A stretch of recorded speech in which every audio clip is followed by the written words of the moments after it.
ऋषभ भगवान के बारे में आपने पढ़ लिया। 24 तीर्थंकर है। पहला तीर्थंकर ऋषभ देव भगवान है। ऋषभ देव भगवान ने उसके पिताजी पहले थे, और उसके बाद में जितना भी कुलकर हुआ, होने के बाद में जब प्रॉब्लम आया, समझ में आ रहा था कि अब क्या है, कल्प वृक्ष अपनी क्षमता को क्या है, अ, छीन हो रही है। लोगों की जितनी डिमांड है उतने डिमांड उनको फुलफिल नहीं हो, और भी चीजों की आवश्यकता हो रही थी। तो ऋषभ देव भगवान को पता ही था, कारण तीर्थंकर के माँ के गर्भ से वो अब्धि ज्ञान लेकर आते। तो उन्हें पता था कि प्रॉब्लम आने वाला है, सब कमी हो ही रही है, तो एक राजा की आवश्यकता है। और उन्होंने कहा कि तुम लोग नाभि के पास जाकर क्या करो, एक राजा का डिमांड करो। उन्होंने राजा का डिमांड किया, और बाद में उन्होंने देखा कि अभी अग्नि हम स्टार्ट नहीं कर सकते, कारण अग्नि का एक रुक्षता और स्निग्धता के ये होती है, उस समय ही अग्नि पैदा हो सकती है, ऐसे नहीं हो सकती।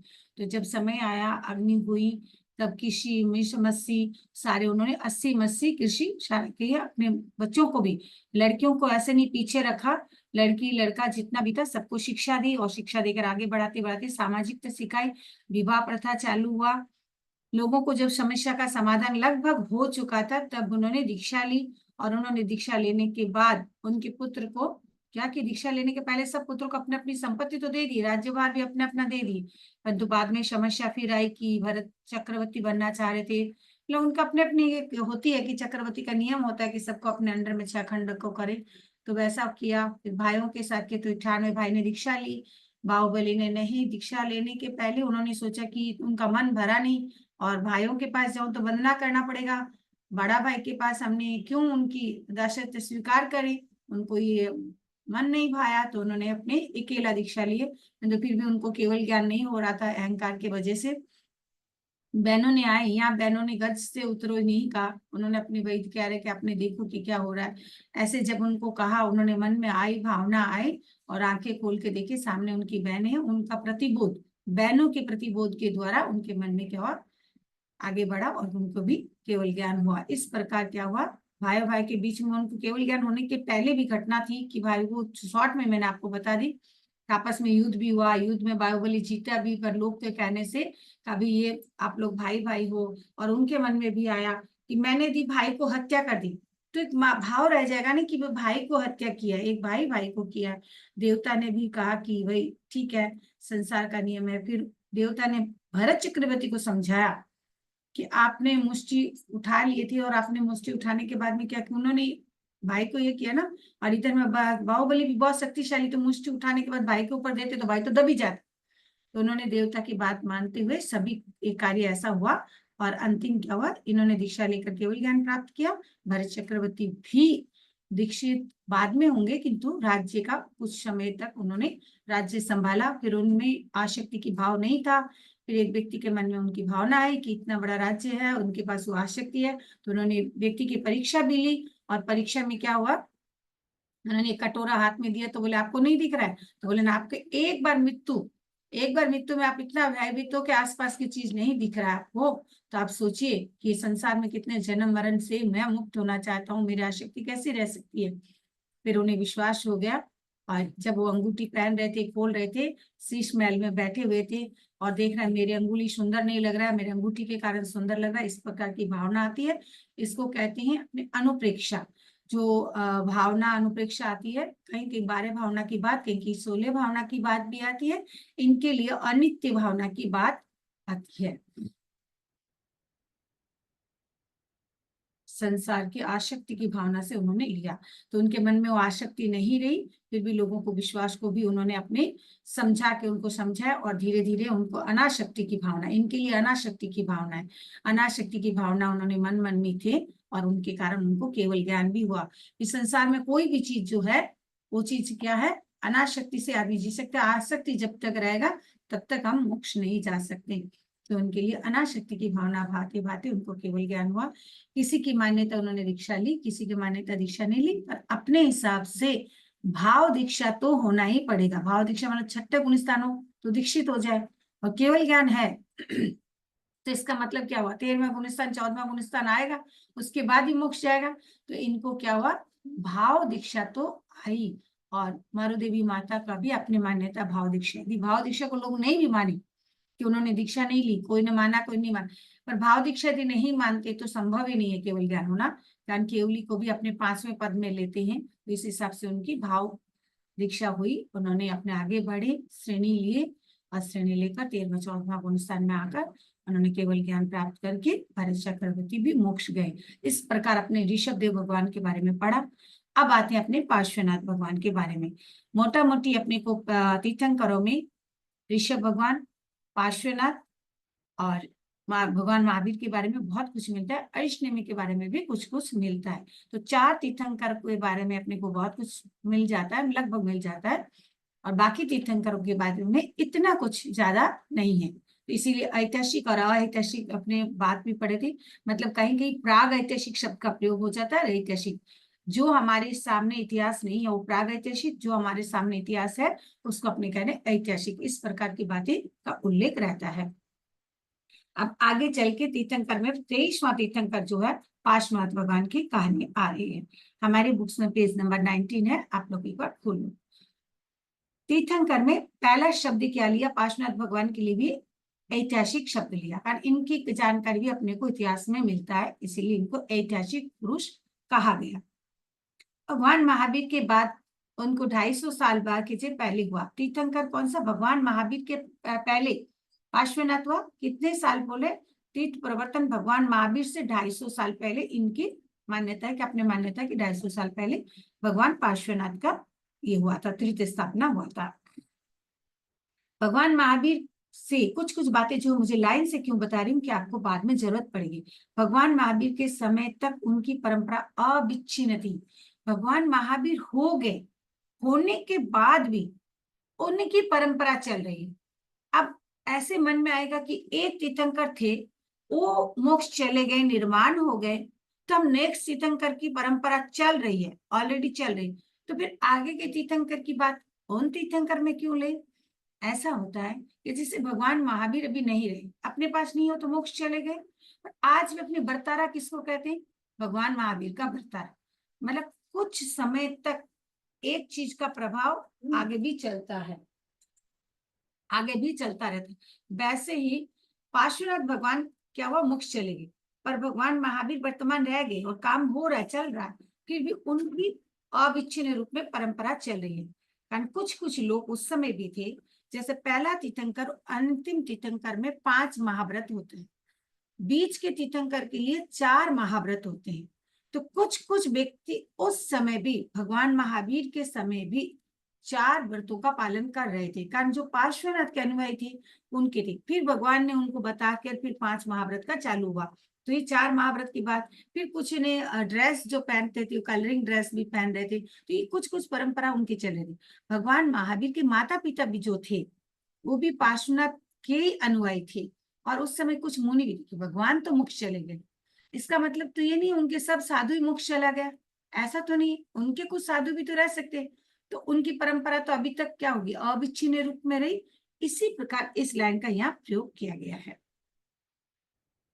आगे भगवान के क्या है, भगवान ने एक ही चीज, महावीर भगवान ने क्या किया रहा कि भाई पार्श्वनाथ भगवान जो थे, एक तीर्थंकर ऐसा नहीं है, ऐसे तो केवल ज्ञानी हो जाते तो उनको सारी चीज खुद को ही दिखता है, तो नहीं बोलते कि भगवान ने ऐसा कह के गया, मैं उसी को फॉलो कर रहा हूँ, मैं उसी बात को कह रहा हूँ, ऐसा नहीं कहेंगे। कोई भी केवली, एक केवली भगवान दूसरे केवली भगवान को ऐसा नहीं कहते हैं कि उनको मुझे ऐसा बताया और मैं आपको बता रही हूँ, पर वो भी पूर्ण रूप में देख रहे हैं, संपूर्ण ज्ञान उनको भी हो जाता है, इसलिए ये बात का तो प्रयोग नहीं करेंगे। परंतु भगवान महावीर पार्श्वनाथ भगवान की कुछ बातें का उल्लेख करते थे। कौन सी बात, पार्श्व अहिंसक परंपरा के उन्नयन द्वारा बहुत लोकप्रिय हो गए, इसकी जानकारी हमें पुरुषादानी, एक पुरुषादानी शब्द आता है पार्श्वनाथ भगवान के लिए, आपको प्रश्न पूछा जा सकता है ओरल में। बहुत बार ओरल में ना शॉर्ट शॉर्ट 20 से पूछते हैं। देखिए अब मैं कोलकाता वाले के तो बाहर वाले पूछेंगे जो मन में आए, पर मैं आपको इसलिए कह रही हूँ कि इस टाइप का प्रश्न पूछा जाता है, ये हमें बताने में कोई दुविधा नहीं है कि भाई ओरल लेने के समय हम लोग किस टाइप के प्रश्न करें। इस लाइन में आया हुआ आपको अभी मैंने बता दिया कि ये भी आप याद रखो। तो इस टाइप का प्रश्न होता है कि मतलब भगवान महावीर कह रहे हैं कि पार्श्वनाथ भगवान जो थे वो किससे लोकप्रिय बहुत थे, किस लिए लोकप्रिय हो, कोई लोकप्रिय ऐसे नहीं होते हम कुछ नहीं करेंगे हम लोकप्रिय हो जाएंगे। का तो हमें कोई अच्छा काम करना पड़ेगा, का अच्छा पढ़ना पड़ेगा, अच्छा पढ़ाना पड़ेगा, कुछ तो करना पड़ेगा तब होगा। तो भगवान पार्श्वनाथ क्या है कि लोकप्रिय किस लिए थे, वो एक उच्च रूप में अहिंसक परंपरा के द्वारा वो लोकप्रिय हो गए। ये बात भगवान महावीर पार्श्व के लिए विशेषण को, इस विशेषण को, विशेषण में किसी व्यक्ति की अच्छाई और बुराई दोनों ही विशेषण है, दोनों विशेष, पर भगवान के लिए तो अच्छा विशेषण ही प्रयोग करेंगे, तो यह विशेषण का प्रयोग किया और सम्मान पूर्वक प्रयोग करते थे। कौन सा शब्द को? पुरुषादानी। यदि प्रश्न पूछा जाए भगवान महावीर ने पार्श्वनाथ के लिए कौन सा शब्दों का प्रयोग किया, तो आपको बोलना है पुरुषादानी। क्लियर? अब आगे क्या है, कहाँ जन्म लिए, वो ठीक है, काशी में जन्म लिए, ऐसे ही शॉर्ट में बता देती हूँ। माता पिता का नाम वामादेवी था, उनका अश्वसेन वामादेवी नाम थे। 30 वर्ष की अवस्था में दीक्षा लिए और उसके बाद वर्षों तक साधना करने के बाद केवल ज्ञान प्राप्त किए। एक ही श्रृंखला चल रही है, कारण 24 तीर्थंकर एक अवसर पीढ़ी में होंगे। श्रृंखला शब्द का प्रयोग क्यों किया? एक ही कड़ी में चल रहा है, कारण अभी अवसर पीढ़ी के 24 तीर्थंकर हुए, उस तीर्थंकर को लाइन बाय कहा जा रहा है, इसीलिए श्रृंखला शब्द का प्रयोग किया गया है। अब उनका जन्म किए 8 बोल रहे कि 877 में हुआ, ईशा पूर्वी, ठीक है। और उनके कितने दिन जिए, इसे खूब खूब सुंदर याद रह सकते हैं, 777, तो मतलब 100 ईयर्स हो गया। तो 100 ईयर्स तक वो उन्होंने जीवित रहे और उसके बाद में उन्होंने क्या किया, जो समझ शिखर अपने अभी भी कहते हैं, कोई कहते हैं वही समझ शिखर है, पर देखिए सब चीज परिवर्तन होते। पुद्गल का नियम है, जगन्य अंतर्मुख उत्कृष्ट असंख्याता वर्ष के बाद पुद्गल निश्चित परिवर्तन होगा। तो इसीलिए ये परिवर्तन नहीं, ऐसा तो कह नहीं सकते, पर जगह को अभी भी लोगों को ये धारणा है कि भाई वही जगह में वो बना, अब वो तो केवल ही बता सकते हैं। इसी प्रकार उनके पश्चात 178 वर्ष के बाद भगवान महावीर का जन्म हो रहा है। और ये चातुर्मास, ये जो लिखा है चातुर्याम, ठीक है, चातुर्मास नहीं चातुर्याम। चातुर्याम मतलब 4 जो महाव्रत पालन करते हैं उसको कहते हैं चातुर्याम, ठीक है। अब क्या, पहला तीर्थंकर और अंतिम तीर्थंकर में क्या होगा, 5-5 हो जाएगा, किंतु ये तो 23 नंबर है, तो इनका तो 4 ही होगा महाव्रत, इसीलिए चातुर्याम का होगा। एक बार की घटना शॉर्ट में बता दीजिए, इजी घटना है। इस घटना में मूल रहस्य क्या है? रहस्य यदि पूछा जाए तो बोलना अवधि ज्ञान। कारण भगवान जब तीर्थंकर होते, अपनी माता के गर्भ में जब आते हो तो अवधि ज्ञान लेकर ही जन्म लेते हो, उनके पास ज्ञान रहता है। उस ज्ञान से क्या होता है, उनको पता चल जाता है, जिसे भगवान को भी पता चला ना कि अरे मैं तो सोचा माँ को कष्ट होगा, पर यहाँ तो उल्टा हो गया, माँ को कष्ट कहाँ हो रहा है, माँ तो मतलब दुखी हो गई, मैं हिलना डुलना बंद कर दी। तो ये क्या हुआ, ज्ञान से समझ में आ जाता। यहाँ फिर भी भगवान के पास ज्ञान था और भगवान ने देखा कि कितना पाप का काम पंचाग्नि तप कर रहे हैं। जो यहाँ पर तापस जो एक है, वो तापस ये सब का सारे काम कर रहा है, ये तो बहुत ही पाप का काम हो रहा है, हिंसा का काम हो रहा है। तब उन्होंने अपने क्या है, ये भी प्रयोग लगाना पड़ता है, जो केवल ज्ञान को प्रयोग नहीं लगाना पड़ता, उपयोग जो है ऑटोमेटिक अपना सतह चलता रहता है, सतह चलता है। परंतु अवधि ज्ञान मन ज्ञान इसका उपयोग करना पड़ता है। अपने जैसे क्या है, समझ लीजिए मैं अभी पढ़ा रही हूँ, तो मेरे पास में भी 2-3 पुस्तक आगम और पढ़े हैं, पर मेरी नजर अभी उधर नहीं है, कारण मैं क्या करी, अपनी आई को आपके साथ कांटेक्ट कर रही हूँ, तो मेरा आई कांटेक्ट आपके साथ चल रहा है, तो बगल वाला आई कांटेक्ट मेरी इतनी मतलब ये नहीं, क्षमता नहीं है, कैपेसिटी नहीं है कि मैं उसको भी देखूं। वैसे ही क्या होता है कि बाकी अपने जो ज्ञान भी है, वो ज्ञान भी एक अवधि मीन्स, अवधि ज्ञान का मतलब मर्यादा, तो एक सीमा का ज्ञान है। मानव ज्ञान है, वो मनुष्य क्षेत्र को देखते हैं, मनुष्य को संघीय मनुष्य देखते हैं, वो भी एक सीमा का ज्ञान है। तो यहाँ पर क्या है कि इनका सीमा का ज्ञान है, पर उस क्षेत्र में जहां पर ये काम हो रहा था, तापस जहां पर अग्नि जलाकर ये सारे काम कर रहे थे, वहां पर उन्होंने अपने अवधि ज्ञान का प्रयोग किया और करके क्या देखा, उन्होंने देखा उसमें 2 युगल, सांप और सपनी दोनों जल रहा है। उन्होंने कहा सबको कहा, और लोगों को मन में आया कि ऐसा कैसे हो सकता है, वो भी क्रोधी हो गया। क्रोधी कौन होगा, जो अपनी इंद्रियों को बस में नहीं कर सकता, उनको ही क्रोध आता है, तो उनका तो इंद्रिय वश में था नहीं, तो उन्होंने क्रोध किया और कहा ऐसा नहीं हो सकता। फिर उन्होंने प्रूफ भी दिया, निकाल के नमस्कार महामंत्र सुनाए और वो देवगति को भी प्राप्त की। तब इससे 2 बात होती, एक तो बात होती कि भगवान के गर्भ में अवधि ज्ञान था, उसका रूप यह हुआ कि भगवान को पता चला। दूसरा कारण है कि हमारी जो 5 नमस्कार महामंत्र, जो नमो रिंताड़ंग है, जो 5 नमस्कार महामंत्र अपने बोलते हैं, उसका प्रभाव कितना बड़ा है कि उनको सुनकर उनकी गति सुधर गई। ये 2 बातें यहाँ पर आई। अब आगे जाकर क्या होता है कि कुछ समय बीतता है और से बीच में कोई बात भी आती तो बताना पड़ता है। तो ये कह रहे हैं कि परीक्षित, ये परीक्षित किसका बेटा था? कहते हैं कि अर्जुन का बेटा था पहले। कौन था? अभिमन्यु। और अभिमन्यु का बेटा कौन हुआ? अभिमन्यु को जो बेटा हुआ, मतलब अभिमन्यु की बहू के नाम क्या था? उत्तरा। तो उत्तरा का जो बेटा था वो हुआ परीक्षित। और परीक्षित का बेटा कौन हुआ? जन्मेजय। ऐसे महाभारत की पौराणिक कहानी है, उसी प्रकार है। तो ये परीक्षित के राज्यकाल में क्या, बुद्ध से 3 शताब्दी से पूर्व नहीं जा सकते। परीक्षित के बाद जन्मेजय गद्दी पर आया, मतलब वो सिंहासन में बैठा। परीक्षित के बेटा का नाम जन्मेजय था। ये भी काफी धार्मिक था, और धार्मिक होने के लिए ये काशी देश में पार्श्व क्या किया, पार्श्व के एक नई संस्कृति की नींव डाल रहे थे, एक नया कुछ करने की कोशिश कर रहे थे। पार्श्व का जन्म का हुआ वाराणसी, जो वाराणसी कहते हैं ना, वो एक्चुअल में की तो काशी है। और काशी में कहते हैं कि संस्कृत जो है भाषा, संस्कृत भाषा जो बहुत विद्वान वहां थे। और वहां की जो काशी की जो संस्कृत है वो बहुत हाई लेवल की, जिसको कह संस्कृत करे, बहुत व्यक्ति संस्कृत सीख के आजकल जमाने में बोल भी पाते हैं, लिख भी पाते हैं, समझ भी पाते हैं। बट उनकी जो संस्कृत होती, वो पंडितों को संस्कृत और बहुत हाई लेवल की थी, जैसे कहते हैं पूना की, काशी की, वैसी। तो वहां पर भी उन्होंने क्या है, ऐसी कथा जैन ग्रंथ, अब लाइन पढ़ रही हूँ, ऐसी कथा जैन ग्रंथों में क्या आरे आई हुई है। कौन सी चीज आई है? जो पार्श्व का जन्म वाराणसी में हुआ, आशीषन का नाम, ये हमने कहाँ मिला? हमारे पास तो कोई प्रूफ है नहीं, हमारे पास तो कोई ज्ञान है नहीं। जैन ग्रंथों के माध्यम से पढ़कर हमारा ये नॉलेज हो रहा है। कोई आप लोग को प्रश्न करे कि ये सारी बातें हमारे पास तो है नहीं, इतने साल बीत गए, कारण भगवान को अपने कहते हैं 2500 वर्ष पहले, तो उनके पहले पार्श्वनाथ की बात है, तो ये हमें कैसे पता चला? हमें जैन आगमों के माध्यम से, जैन शास्त्रों के माध्यम से हम इस चीज को पढ़ते हैं, जानते हैं। पार्श्व का धर्म बिल्कुल सीधा साधा था। इस शब्द का प्रयोग क्यों किया? कारण सबसे कठिन जो होता है वो ब्रह्मचर्य का पालन करना कठिन होता है।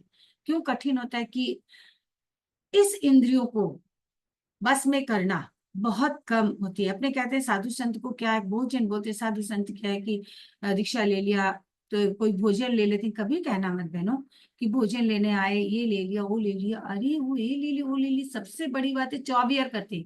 बहनों मैं खुद बोलूँ कि मैंने कितने बहनों को देख रहे हैं कि चौबियर तो दूर है, रात्रि भोजन भी काफी उम्र वाले करते हैं। कोई प्रॉब्लम नहीं, उनकी सुविधा, उनकी सुविधा, पर कर रहे हो।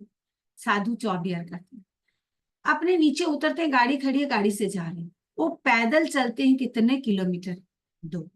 तीसरी बात, वो घर, अपना गृहस्थ घर को छोड़कर बाहर है, वो अपने परिवार के साथ नहीं मिल रहे। तीसरा। चौथा, वो ब्रह्मचर्य का पालन तो कर रहे हैं। तो 4। तो ये सारी बातें, और भिक्षा करना, किसी से मांगना संसार का सबसे बड़ा कठिन काम होता है। तो ये पांचों चीज का वो पालन कर रहा है। कैसे कह सकती हूँ कि क्या है? करके तो देखो। एक सावन आ गया, सावन में 24 करके देखो, उसके बाद की तो बात की बात है। तो कितनी कठिनाई से पालन करते हैं, उस बात को यहाँ पर क्या कह रहे हैं? पार्श्वनाथ भगवान का फिर भी सीधा साधा क्यों कह रहे हैं? हिंसा, असत्य, सत्य तथा परिग्रह, इन 4 बातों को त्याग करने का उपदेश देते थे। वो खाली 4 बातों को देते थे। देखिए, परिग्रह और ब्रह्मचर्य जो चीज है वो स्त्री को परिग्रह मान लेते और उसी में घुसाव दिए। फिर भी उन्होंने सीधा साधा बात बता दिया, इतनी कठिन रूप में उन्होंने इस चीज को नहीं लिया। ठीक है, अब आते हैं कि प्राचीन काल में अहिंसा इतना सुसंबद्ध रूप देने का ये पहला उदाहरण है। अहिंसा को पालन करना, ये जो बात है, हिंसा से दूर रहने की बात बहुत अच्छे से समझाने का काम किसने किया? पार्श्वनाथ भगवान ने किया।